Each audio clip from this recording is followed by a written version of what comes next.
If you're about to spend $40,000 on a Mazda SUV, you could either drive away with the best car of your life or end up with a $40,000 paperweight sitting in your driveway.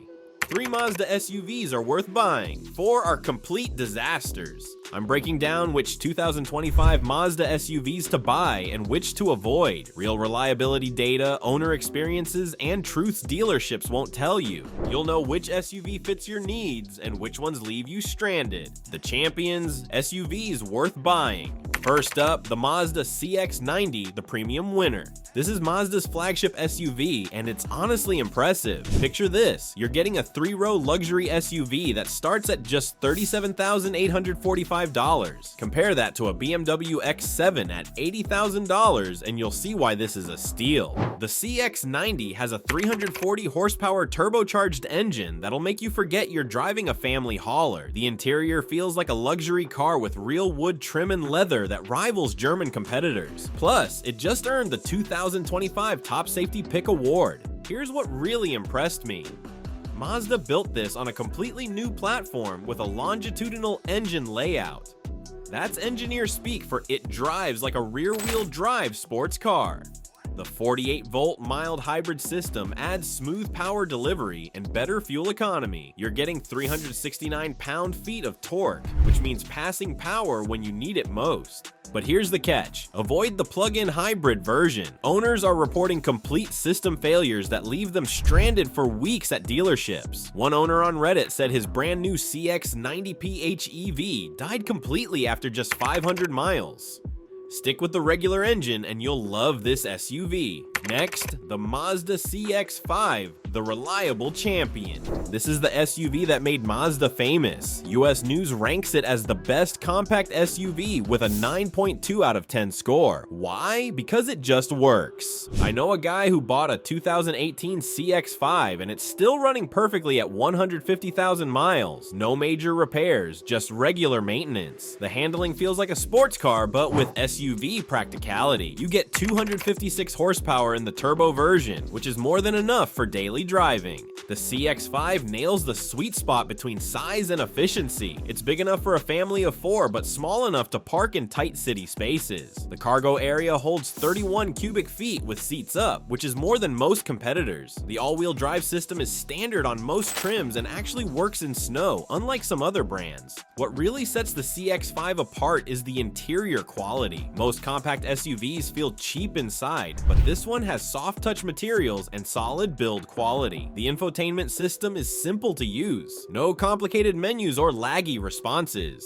One warning though, skip the base 2.5S trim. It's underpowered and missing features you'll actually want. Go for the mid-level trim and thank me later. Third, the Mazda CX-30, the efficient choice.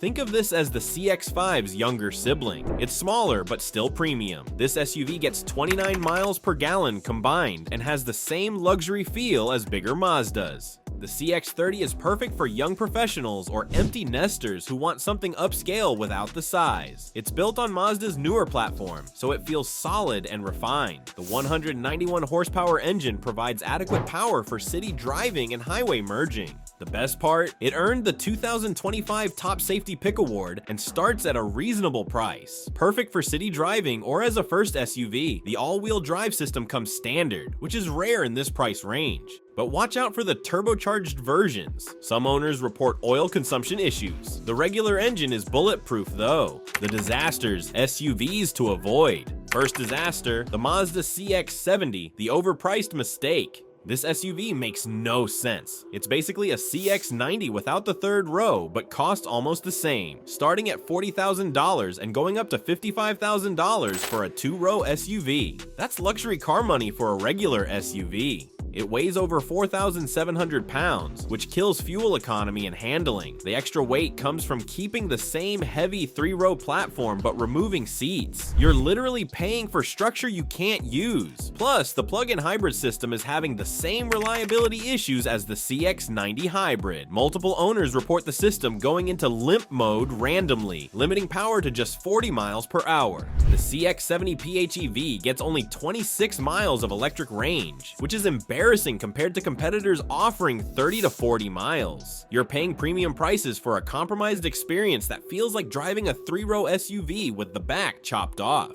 Second disaster, the Mazda CX-9, the outdated veteran. This SUV is still for sale, but it's like buying a flip phone in 2025. The engine is a 2.5-liter turbo with an ancient 6-speed transmission. Modern SUVs have 8 or 10 speeds for better fuel economy and smoother acceleration. The real problem is reliability. Owners report head gasket problems around 80,000 miles, turbo failures, and transmission jerking. Consumer Reports shows below average reliability ratings for multiple years. The third row is so cramped that adults can't sit there comfortably for more than 20 minutes. Here's the kicker, Mazda is still asking $48,000 plus for top trims when you can get the superior CX-90 for less money. The CX-9's resale value is also tanking because everyone knows it's outdated. Third disaster, the Mazda MX30, the failed electric experiment. This electric SUV is being discontinued in March 2025, and for good reason. It only goes 92 miles on a charge. In 2025, that's pathetic when competitors offer 250 plus miles. Charging is slow at 50 kilowatts maximum, meaning a 10 to 80% charge takes over an hour. The price is over $35,000, but you can get a Chevy Bolt EUV with 259 miles of range for thousands less. Even worse, the MX30 has rear suicide doors that make loading cargo awkward and confuse passengers. Fourth disaster, the Mazda CX3, the discontinued disappointment.